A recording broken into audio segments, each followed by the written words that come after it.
যারা কৃষ্ণ গোপাল সেবা করে, আপনাদের এদিকে আছে কিনা জানি না, আমাদের ভারতবর্ষে একটা নাটক শুরু হয়েছে, হ্যাঁ, ঢঙ্গি পাখণ্ডীদের নাটক। বাম্মাকে ভাত দিক বা না দিক, পেতলের বা ওই পাথরের গোপাল নিয়ে, গোপাল ঘুরতে যাবে, এই দেখো এই দেখো তোমার পাড়ায় ঘুরতে এনেছি, দেখো বাম্মা শ্বাস টানছে, আমাদের একটু নিজা গোপাল নিয়ে ঘোরাচ্ছে, কিন্তু বাম্মাকে নিয়ে গোপাল নিয়ে মেলা, গোপাল এই দেখো মেলা, কত বড় মেলা দেখেছো গোপাল। বুড়ো বাবা মা কষ্ট পাচ্ছে, তার মেলা দেখাচ্ছে না, কিন্তু পিতলের গোপালটাকে নিয়ে মেলায় মেলায় ঘোরাচ্ছে। আগে বোঝা লাগবে সেবা দরকার কার, গোপালের সেবা দরকার। তুমি গোপালকে সেবা করো বা না করো, ওতে গোপালের কোনো যায় আসে না। তুমি কি ভেবেছো তুমি গোপালের সেবা করবে তবে গোপালের সেবা হবে, না হলে হবে না? না, সে তো সর্বব্যাপ্ত অনন্ত কোটি বিশ্ব ব্রহ্মাণ্ডের মালিক, ধর্মগ্রন্থ অনুপাতে যে তোমাকে সৃষ্টি করেছে, তুমি কি ভাবো তার তোমার প্রয়োজন কোনো আছে? কোনো প্রয়োজন নেই। তুমি সৃষ্টি হয়েছ কেন তার কথা ভাবো। পাড়ার লোক বলছে, এই কি করছিস রে পরশুরাম, কি করছিস? বাড়িতে স্ত্রী মারা গেছে আর ঠাকুর ঘরে ঢুকেছিস। আমি ঠিক করছি। যারা গোপাল সেবা করে দেখবেন, যদি কোনো শৌচ হয়, যারা ভিন গোত্রের মানুষ তাদের বাড়িতে গোপাল দিয়ে দেয়, ওদি কদিন তুই একটু খেতে দিস না দিদি, আমাদের বাড়িতে অসৌচ হয়েছে, আমরা দিতে পারবো না। আচ্ছা, এতদিন ভগবানকে নিয়ে আদর করছো, ভালোবাসা করছো, ঠাকুর ঘরে রোজ ঢুকছো, এখন বাড়িতে কেউ মারা গেছে বলে তোমরা সন্ধ্যা দেবে না, ঠাকুর ঘরে ঢুকবে না, অন্য কাউকে ডেকে ঠাকুর ঘরে সেবা দিচ্ছ, সন্ধ্যা দিচ্ছ। তাহলে কেউ মারা গেছে বলে তোমরা তো বলতে পারছো না আমাদের রান্নাঘরে আমরা ঢুকবো না। ঠাকুর যেমন খাচ্ছে না, অন্যজনার বাড়ি খাচ্ছে, তাহলে আমরাও আমাদের ঘরে খাবো না, অন্যজনার বাড়িতে খাবো না। ঠাকুরের বেলা সঙ্গে সঙ্গে আমার নাড়ি কেটে পর করে দিই, আর আমরা আমাদের বেলা আমাদের খাবার টাবার কিন্তু গুছিয়ে খেয়ে নি। আগে বোঝো, কেউ তোমাকে বলেছে, কান নিয়ে চলে গেছে কাকে, তুমি কাকের পিছনে ছুটছো, কিন্তু নিজের কানে হাত দিয়ে দেখলে না যে কানটা কানে আছে কি না। কেউ বলেছে বলে বিশ্বাস করা লাগবে এটা নয়, সে যে কেউ বলুক, যদি স্বয়ং ভগবানও এসে বলে তার কথা বিশ্বাস করো না। কারণ আগে বুঝে দেখো, আগে পরখে দেখো, আগে যাচাই করো, জাস্টিফাই করো, তারপরে মেনে নাও। কোষ্ঠী পাথরে ঘষে দেখে নাও, মেনে চলো। তোমার পিসিমার ছেলের কাছে তুমি সোনা বেচতে গেছো, পিসিমার ছেলের সোনার দোকান আছে, তুমি তার মামাতো ভাই, তাহলে তোমার ওই ভাইটা, ভাই সোনা এনেছে বলে ওজন করে কিনে নেবে, নাকি একটা কালো পাথর আছে সেটা বের করবে, তাতে অ্যাসিড জল দেবে, দিয়ে সোনাটা ঘষে দেখে নেবে যে ওই সোনায় কত পার্সেন্ট মেলাবট আছে? কি করে যে আমার ভাই এনেছে, আমার কাকা এনেছে, মেপে নিয়ে নেবো? না, একটা সোনা দোকানি সে কারোর উপরে বিশ্বাস করে না, দেখে নেয় যেটা কিনছে সেই সোনাটা খাঁটি কিনা। 50%, 80%, 10% কত আছে সেইভাবে সে দাম দেয়। তাহলে আমাদের সমাজে যারা গুরু সেজে বসে আছে, তারা যে যা বলছে আমরা বিশ্বাস করছি, তাদের কথা শুনছি, কেউ কিন্তু এই হৃদয় কোষ্ঠী পাথরে যাচাই করে দেখে নিচ্ছি না যে তার কথার ভিতরে কত পার্সেন্ট সত্যি আছে আর কত পার্সেন্ট মিথ্যা আছে। গুরুদেব আপনার বাড়িতে এসেছে, আপনি জলের ঘটি নিয়ে আসলেন, এই দেখুন, এই দেখেছেন যিনি মালা দিতে এসছেন আমার বাপ বয়সী লোক, আমার পায়ে প্রণাম করছে। ভাবতে পারছেন এর থেকে আর লজ্জার কিছু আছে? কেন করছে? আরো 10 জায়গায় উনি গেছে নাম শুনতে, ছোটবেলা থেকে কীর্তন শুনে আসছে, দেখেছে মালা দিতে গেলে প্রণাম করতে হয়। কিন্তু আগে জানার দরকার, আমি প্রণাম করব তো সেই প্রণামটা সম্মানের হবে নাকি অপমানের হবে। বয়সের লিহাজ হামেশা করার দরকার। আমি যতই জ্ঞানের অধীশ্বর হই না কেন, এত বড় আমি হইনি, যে আমার থেকে আগে জন্মেছে সে আমার আগে মাথা নোয়াবে, এটা কখনো করা উচিত না। সূর্য উদয় হওয়ার জন্যে, সূর্য উদয় যে দেখতে যায়, সূর্যকে কারা প্রণাম করে? সকাল 7টায় উঠেছে, 8টায় উঠেছে, ঘুম থেকে উঠে চোখ ডলে দেখলে আকাশে সূর্য উঠে গেছে, প্রণাম করলো, সূর্য নারায়ণ প্রণাম। কিন্তু সূর্য ওঠার জন্যে যে আগে গিয়ে দাঁড়িয়ে থাকে সূর্য উদয় দেখার জন্যে, আপনারা কি জানেন তার প্রণাম সূর্য নেয় না, সূর্য তাকে প্রণাম করে। কেন না? আমাকে ওয়েলকাম, স্বাগত করার জন্যে এ দাঁড়িয়ে আছে, রাস্তা দেখানোর জন্যে। তাহলে গুরুকে, যে তোমার থেকে আগে দাঁড়িয়ে আছে সেই তোমার গুরু। কেউ গুরু বলে দিল আর তুমি শুনে নিলে, এটা কখনো করো না। গুরু তোমার বাড়িতে এসে তুমি সেবা করলে 7 দিন 8 দিন 2 দিন 3 দিন সামর্থ্য অনুপাতে, যাওয়ার সময় চাল ডাল সবজি বেঁধে দিলে বাবা নিয়ে যাও, আশ্রমে দেবে, ভক্তদের সেবা হবে, গুরুমাকে দেবে, এটা গুরু ভাই ভালোবাসে, গুরু বোন ভালোবাসে। ও যাওয়ার সময় তোমাকে কি দিচ্ছে? 2 হাত তুলে আশীর্বাদ। আর গুরুদেব তোমার বাড়ি থেকে যাওয়ার সময় তুমি কি দিলে? চাল ডাল, টাকা পয়সা আর জামা কাপড়। গুরুদেব তোমাকে যেটা দিচ্ছে বাস্তবে ওটা কোনো কাজে লাগে না, ওর কোনো মূল্য নেই। আর তুমি যেটা গুরুদেবকে দিচ্ছ, ওই চাল দ্বারা ভাত হবে, সবজি দ্বারা তরকারি হবে, টাকা পয়সা দ্বারা যা ইচ্ছা তাই গুরুদেব কিনতে পারবে। তাহলে এবার বলো, সমাজে গুরুকে, বাস্তবের ধন সম্পদ যে গুরুকে দিল সে গুরু, নাকি যেটা কিচ্ছু চলবে না সে যেটাকে দিল এটা গুরু? আগে বোঝা লাগবে ভাই। আমার সমাজের মানুষের যেদিন চোখ খুলে যাবে, সেদিন এরা আর কেউ গ্রামে ঢুকতে পারবে না। আপনাকে এসে কেউ বলতে পারবে না, এই দীক্ষাটা নিয়ে নে, না হলে নরক যাবি। দীনকৃষ্ণ ঠাকুর কি করতে চাচ্ছে? অনেকে বলছে দীনকৃষ্ণ ঠাকুর সনাতন ধর্মকে নষ্ট করছে। না ভাই, দীনকৃষ্ণ ঠাকুর সনাতন ধর্ম এমনি অলরেডি নষ্ট হয়ে গেছে। সনাতন ধর্ম বলে কোনো ধর্ম নেই, নষ্ট হয়ে গেছে। আজকে দেখবেন মোড়ে রাস্তাঘাটে ইয়ং ছেলেরা চেল্লাচ্ছে যে আমরা হিন্দু। গর্বের সঙ্গে বলো আমরা হিন্দু। তোমরা কি জানো, যারা হিন্দু হিন্দু করে লাপাচ্ছ, এই হিন্দু শব্দটা ভারতীয় শব্দ নয়। আমার কথা শুনলে মনে রাগ হবে, কিন্তু 1 ঘন্টা পড়াশুনো করে নাও না, হাতে তো মোবাইল আছে। রামায়ণ, গীতা, ভাগবত, পুরাণ, অষ্টাদশ ধর্মগ্রন্থ, উপনিষদ, বেদান্ত কোথাও দেখাতে পারবেন হিন্দু শব্দটা আছে? দেখাতে পারবেন না। গীতাতে দেখবেন কৃষ্ণ কখনো বলেছে আমি হিন্দু, আমি হিন্দুদের দেবতা, হিন্দুদের ভগবান। রামকে বলতে শুনেছেন আমি হিন্দু। এখানে আর্য শব্দের অনার্য শব্দের উপয়োগ হয়েছে, কিন্তু হিন্দু শব্দের নয়। এই হিন্দু শব্দটা পার্সিয়ানদের দেওয়া একটা গালাগালি, অন্য দেশের মানুষের দেওয়া গালাগালি আমরা মাথা পেতে নিয়ে বলছি, গর্বের সঙ্গে বলো আমরা হিন্দু।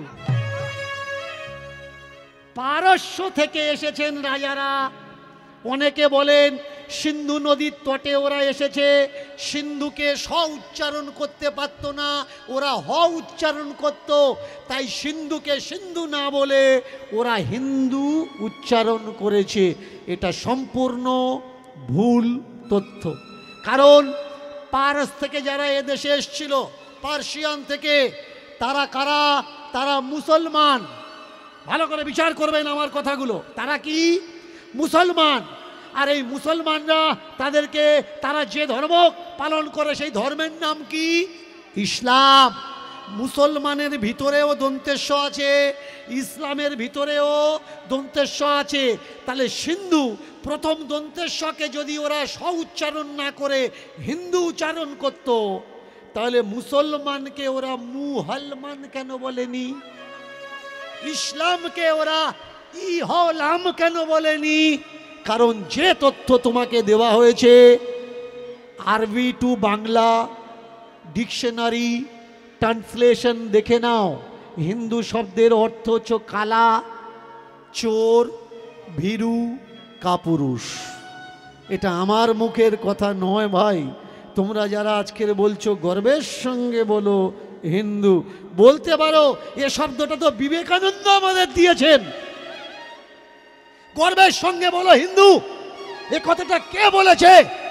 স্বামী বিবেকানন্দ।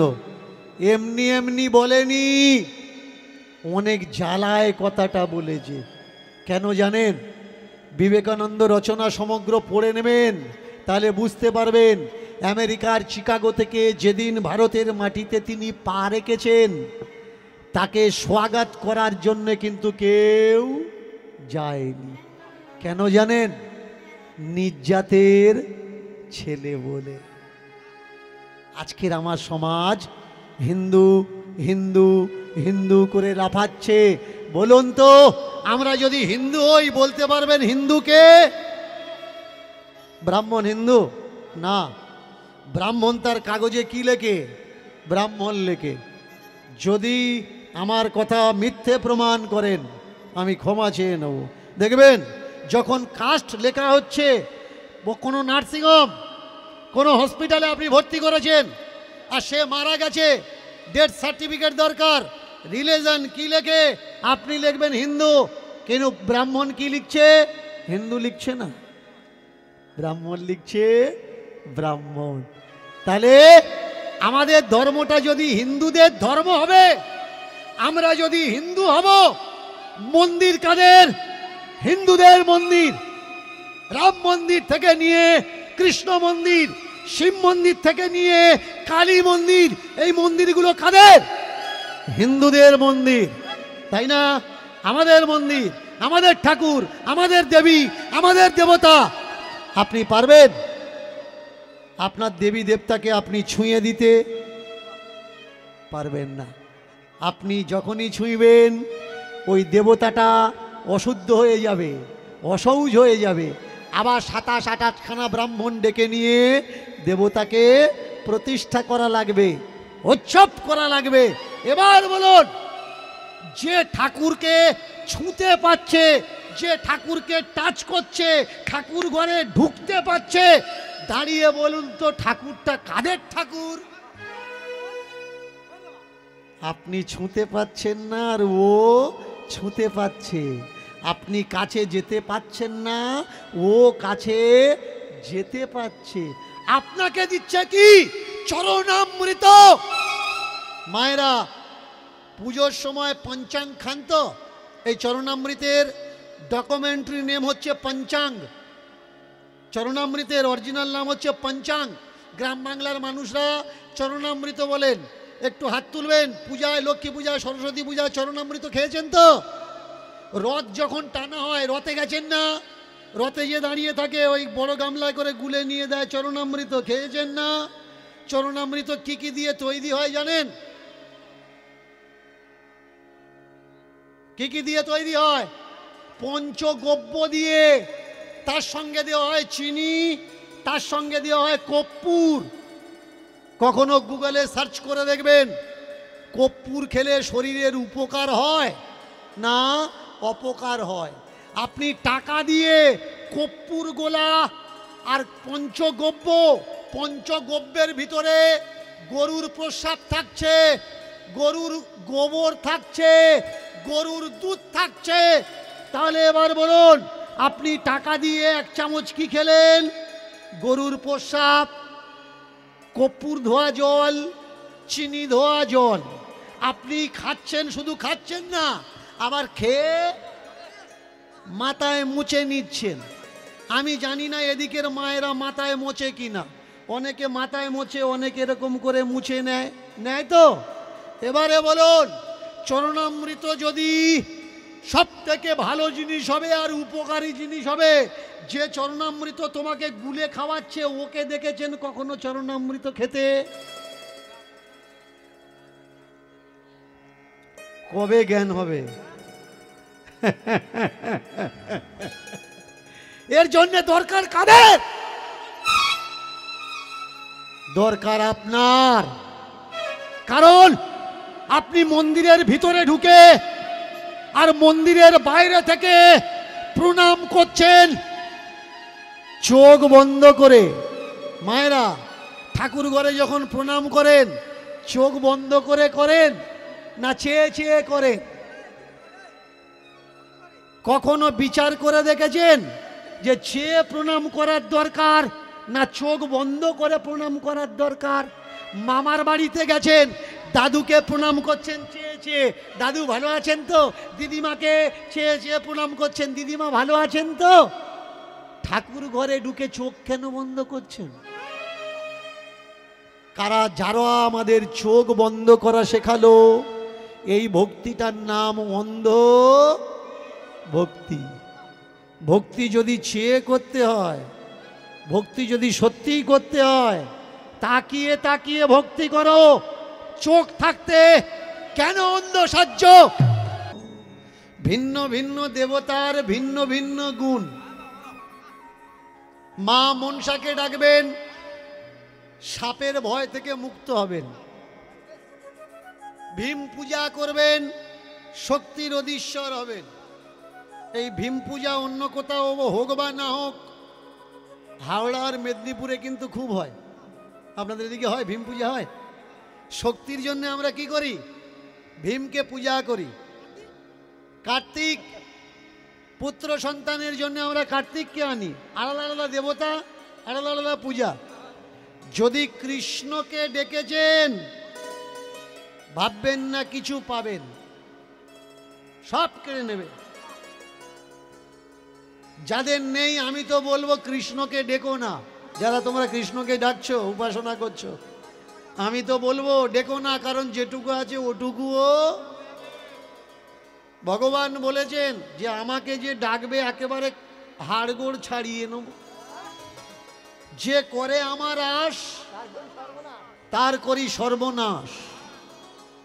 কিন্তু হাজার দুঃখ সহ্য করার পরেও যে না ছাড়ে আমার আশ, পরে আমি হই তার দাস অনুদাস। এত সহজ নয় কৃষ্ণ উপাসনা। কেউ বলেছে কানে মন্ত্র নাও, মন্ত্র নিলে কপালে একটু দাগটা কেটে দিলে, নামাবলি একটা গায়ে দিলে হরে কৃষ্ণ করছে না। যদি তোমার ক্ষতি হচ্ছে জানবে ঠাকুর তোমার কৃপা করছে, আর যদি উন্নতি হচ্ছে জানবে ঠাকুর তোমার কৃপা করছে না। এই দেখুন আমাদের অনেকে আমাদের বলে যে তুলসীর মালা নাও না কেন, বৈষ্ণবদের মতো তিলক কাটো না কেন? আমরা তাদের বলি কেটে মরবো? ও পথে গেলি তো যা আছে সব কেড়ে নেবে।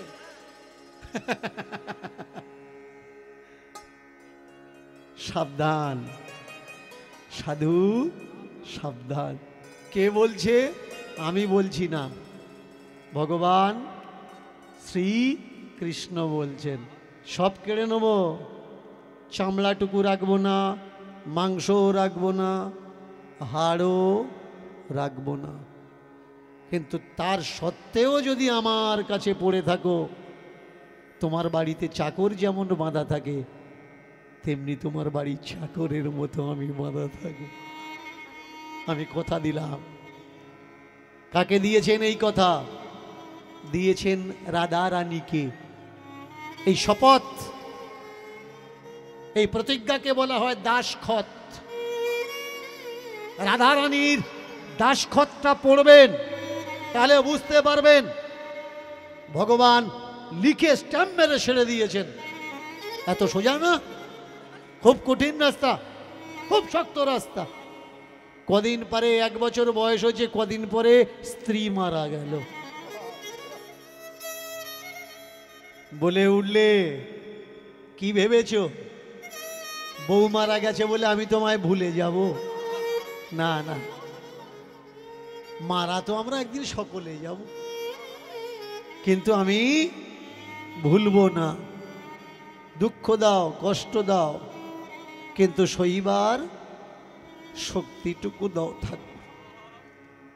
এই আমার ছোট্ট মেয়েটা, কিছু চাই না, তুমি এর খেয়াল রেখো, এর দেখো। আমি তো জাত মান পাত সব তো তোমার চরণে দিয়ে দিয়েছি ঠাকুর, আমার বলে আমি কিচ্ছু রাখিনি। তুমি আমার স্ত্রীকে নিয়েছো, আমাকেও নিয়ে নাও, তাতে দুঃখ নেই, কিন্তু একে তুমি দেখো ঠাকুর, একে তুমি দেখো। ব্যাস, উপরওয়ালা কি ভেবেছো তুমি যা কিছু করছো উপর থেকে সে দেখতে পাচ্ছে না? উপরওয়ালা নজর রাখে, করলে কি ভাই কর্মটা। উপরওয়ালা নজর রাখে, করলে কি ভাই কর্মটা। উপরওয়ালা নজর রাখে, করলে কি ভাই কর্মটা। উপরওয়ালা নজর রাখে, করলে ভি ভাই কর্মটা। উপরওয়ালা নজর রাখে, করলে কি ভাই কর্মটা।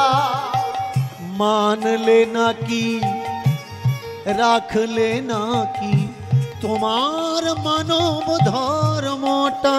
আর মানলে নাকি রাখলে নাকি তোমার মানব ধর্মটা। ও ভাই, মানলে নাকি রাখলে নাকি তোমার মানব ধর্মটা। ও ভাই, মানলে নাকি রাখলে নাকি তোমার মানব ধর্মটা। উপরওয়ালা দেখছে সবই, করলে কি ভাই কর্মটা।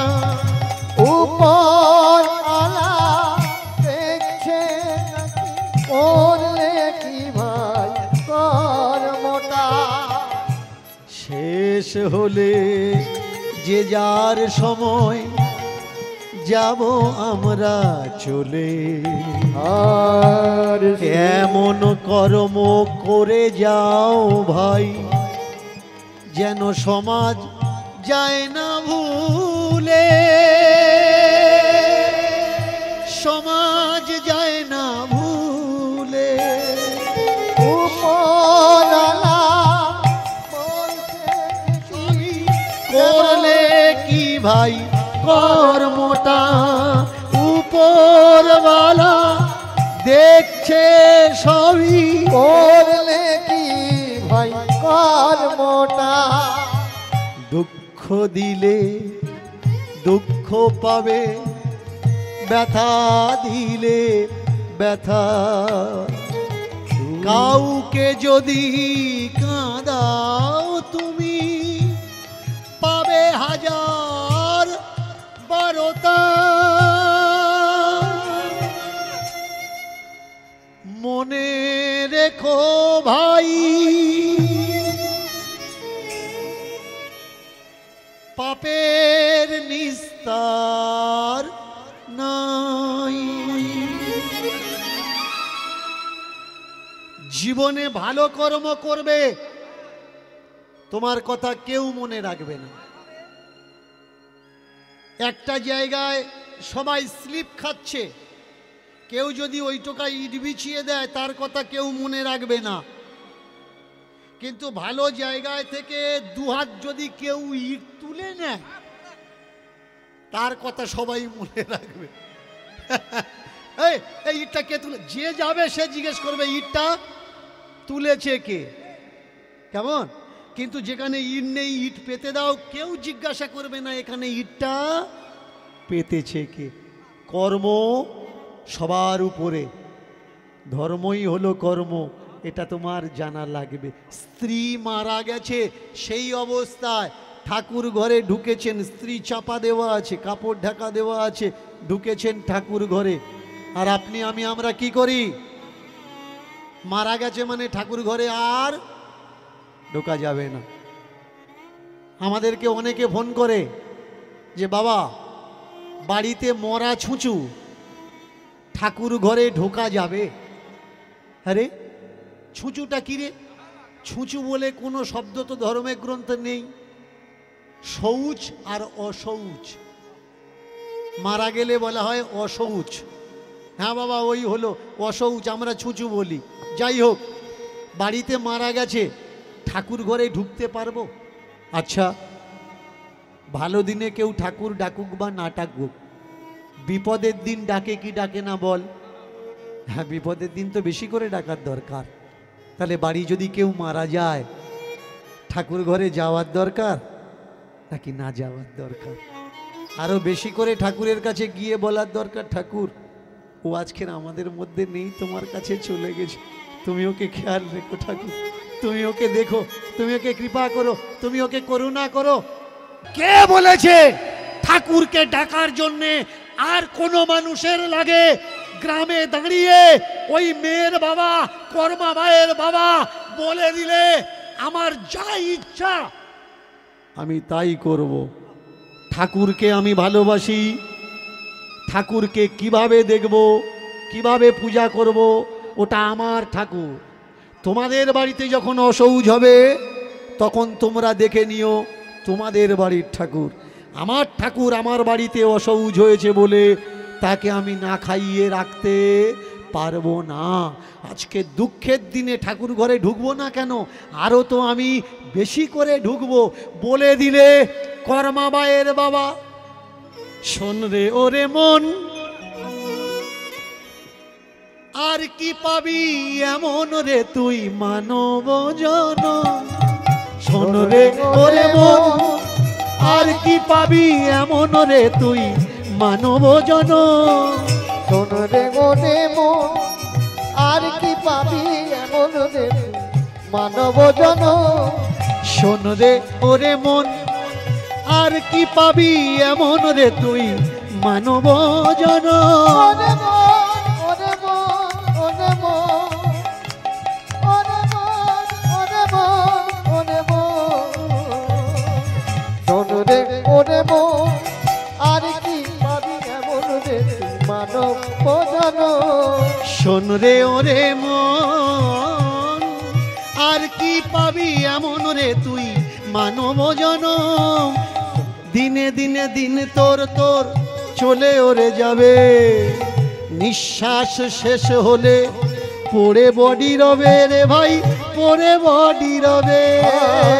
শ্বাসে শোনে পড়ে বডি রবে রে ভাই, পড়ে বডি রবে।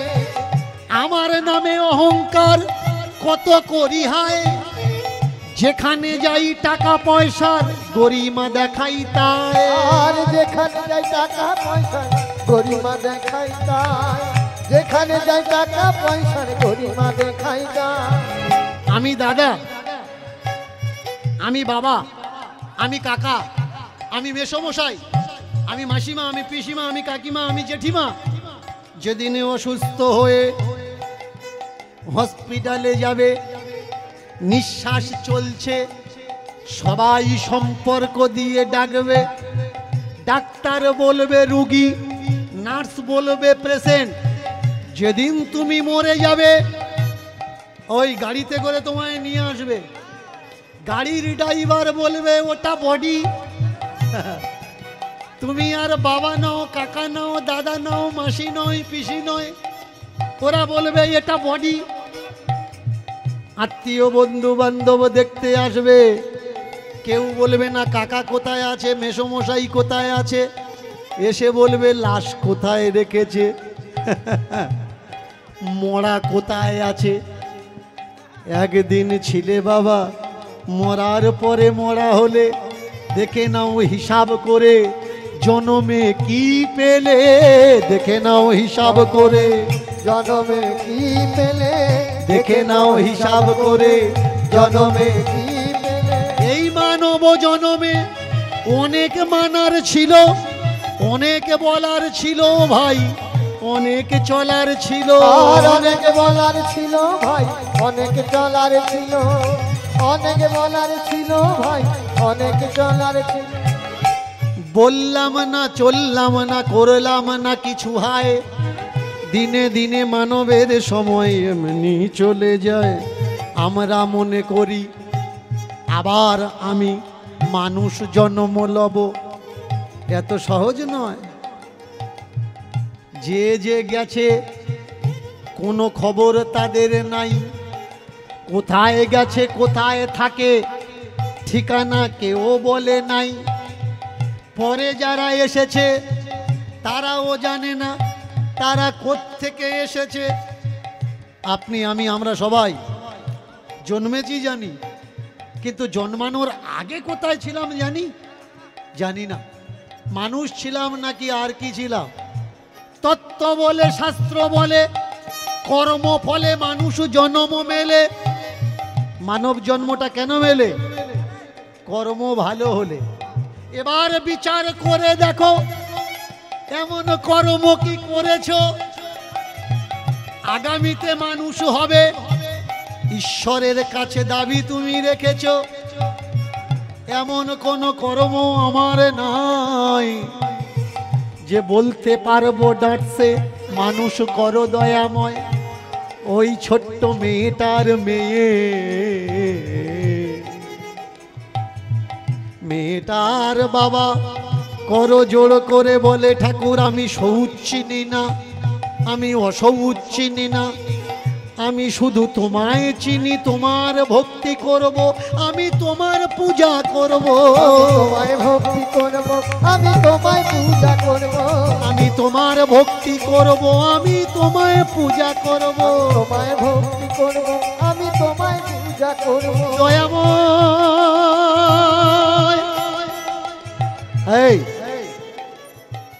এই এক ঘুরে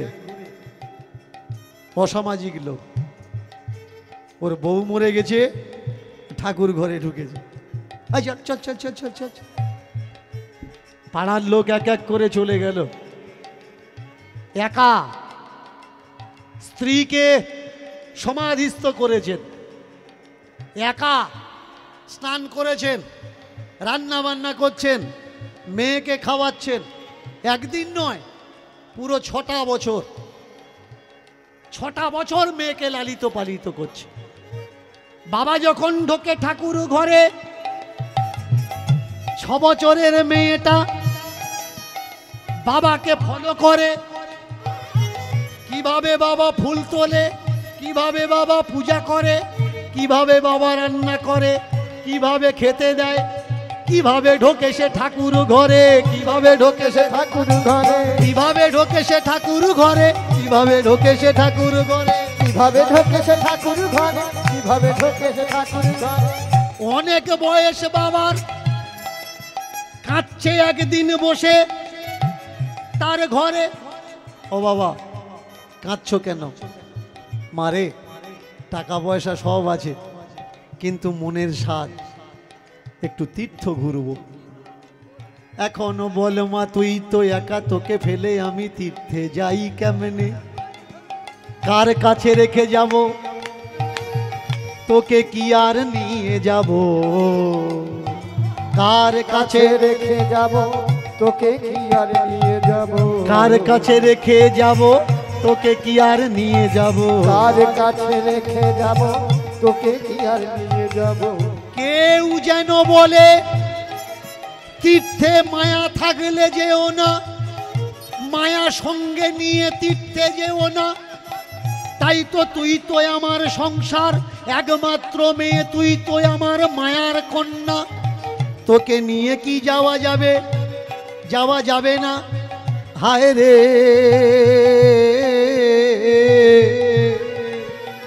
এ কেমন ধর্ম হায়! মরে গেলে লক্ষ টাকা খরচা করে সাধ্যেতে খাওয়ায়, বেঁচে থাকতে এক মুঠো ভাত বাবা মার পাতে দেয় না। হয় বেঁচে থাকতে বাবা মাকে নিয়ে যায় না কেউ হরিদ্বার, মরে যাওয়ার পর শ্মশানের চিতাভস্য নিয়ে চলে যায় গয়া থেকে গঙ্গাসাগর। ওখানে যদি ভাসিয়ে দিই চিতাভস্য, বাবা মুক্তি পেয়ে যাবে। ওরে ভাই মন দিয়ে শোনো, বেঁচে থাকতে বাবা মা তীর্থে ঘুরিয়ে নাও, মরার পরে ওই ছাই গঙ্গায় দিয়ে কোনো লাভ হবে না, বরং গঙ্গার জল নোংরা হয়ে যাবে। কেমন ধর্ম কেমন ধর্ম, কেমন ধর্ম কেমন ধর্ম, কেমন কর্ম কেমন কর্ম, কেমন ধর্ম কেমন ধর্ম। কেমন কর্ম কেমন কর্ম, কেমন ধর্ম কেমন ধর্ম।